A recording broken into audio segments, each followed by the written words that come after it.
ان لوگوں میں صلاحیتوں کی قدر ہے، انہوں نے پوری دنیا سے اچھے دماغوں کو اٹھایا ہے اور یہاں ان کو استعمال کر رہے ہیں۔ ہمارے اتنے اچھے دماغ ہیں، صلاحیتوں والے ہیں، وہ بچے یہاں کام کر رہے ہیں کہ جب اپنے ملک میں اتنی ذلت دیکھی، اتنی ناقدری دیکھی کہ چھوڑ کے آنا پڑا۔ پرایا دیس پرایا ہی ہوتا ہے، لیکن ظلم و زیادتی اور ناانصافی یہ سارا نظام توڑ کے رکھ دیتی ہے۔ یہاں کسی کو یہ خوف کوئی نہیں ہے کہ میری کوئی زمین دبا لے گا، میرا کوئی بچہ اٹھا لے گا، راہ چلتے میری بیٹی کو بے عزت کر دیا جائے گا۔ انہوں نے انصاف کو زندہ کیا، جو بھی ان کے یہاں انصاف کا معیار ہے اپنے قانون کی پاسداری کی ہوئی ہے۔ تو یہ اس معاشرے کی خوبیاں ہیں، اور ان کو تسلیم نہ کرنا یہ تعصب اور ناانصافی ہوگا۔ ان کے افسران سے جو میری اسپین میں بات ہوئی تو میں نے ان سے ایک بات کی، وہ میں آخر میں آپ سے کہنا چاہتا ہوں کہ میں نے ان سے کہا کہ میں کئی دفعہ ان ملک میں آیا ہوں، میں دو چیزیں دیکھ رہا ہوں جو آئندہ چل کے بہت بڑا نقصان آپ کے لیے بنے گی۔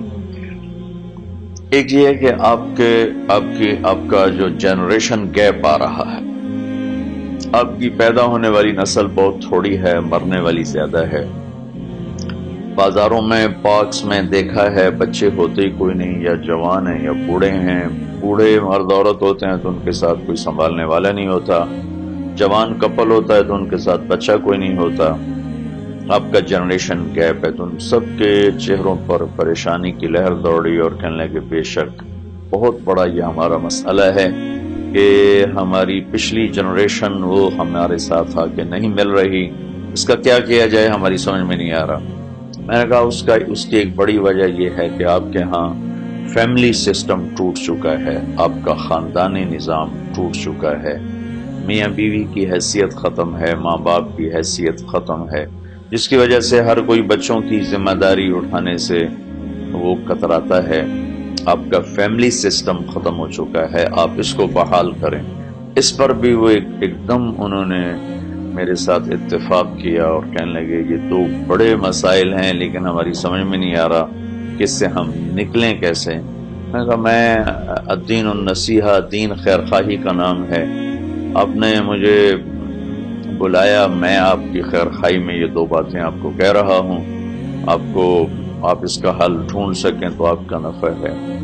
اس کے بالمقابل اللہ تعالیٰ نے ہمیں فیملی سسٹم دیا ہوا ہے، ہمارا خاندانی نظام موجود ہے، لیکن ہم اس کو اپنے ہاتھوں سے خود توڑ رہے ہیں۔ ماں باپ کا احترام کوئی نہیں، میاں بیوی آپس میں محبت کوئی نہیں، اولاد کے لیے ٹائم کوئی نہیں، شفقت محبت کوئی نہیں۔ چھوٹے چھوٹے 2.5-3 سال کے بچوں کو اسکول میں دھکا دے رہے ہیں اور ان کے لاشعور میں اپنی نفرت پیدا کر رہے ہیں۔ وہ بڑے ہوتے ہیں تو پھر ماں باپ گلہ کرتے ہیں کہ اولاد تو ہم سے پیار نہیں کرتی۔ آپ جانتے نہیں کہ آپ خود ان کے دلوں میں اپنی نفرت بٹھا رہے ہیں۔ میرے نبی نے تو فرمایا کہ 7 سال تک بچے کو کچھ نہ کہو، نماز بھی نہ کہو، 7 سال کے بعد جا کر اسے نماز کا حکم کرو۔ تو ہمیں اللہ نے خاندانی نظام دیا ہے لیکن ہم اس کی ناقدری کر رہے ہیں۔ ساس سسر کے مسائل ہیں، بہو کے بیٹیوں کے مسائل ہیں، میاں بیوی کے مسائل ہیں، بھائیوں کے مسائل ہیں، رشتہ داروں کے مسائل، چھوٹی چھوٹی باتوں پہ ہم لڑ کے اس نظام کو توڑ رہے ہیں۔ یہاں میں نے آ کے دیکھا کہ اس ساری توڑ پھوڑ کے باوجود اللہ کا ہم پر بہت کرم ہے کہ ہمارا خاندانی نظام موجود ہے۔ ہمارے مرنے والوں کو کندھا دینے والا ہوتا ہے۔ میں گزر رہا تھا تو 2 گاڑیاں گزری کالی کالی، تو ایک نے کہا جی یہ میت جا رہی، میں نے کہا پیچھے جو بوڑھے بوڑھے کچھ مرد عورت بیٹھے تھے، میں نے کہا یہ ان کے رشتہ دار ہیں؟ کہا نہیں جی رشتہ دار نہیں، یہ کرائے پہ لوگ ملتے ہیں جو میت کو چھوڑنے کے لیے قبر تک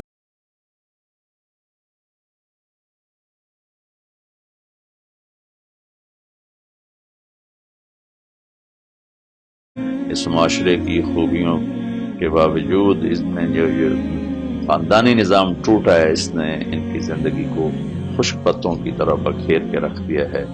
میں اپنے سارے سننے والوں سے کہوں گا اپنے نظام کو بچائیں۔ اس کے بچانے کا ایک ہی راستہ ہے، وہ محبت ہے اور برداشت ہے۔ کہ یہ قربانی دینی پڑے گی، برداشت کرنا پڑے گا، برداشت کریں گے تو یہ نظام قائم رہے گا، اگر ہر یوں کہے کہ میری چلے تو بس پھر ختم ہے۔ اللہ تعالیٰ مجھے آپ کو عمل کی توفیق بخشے، اللہ میرا باقی سفر بھی آسان فرمائے۔ السلام علیکم۔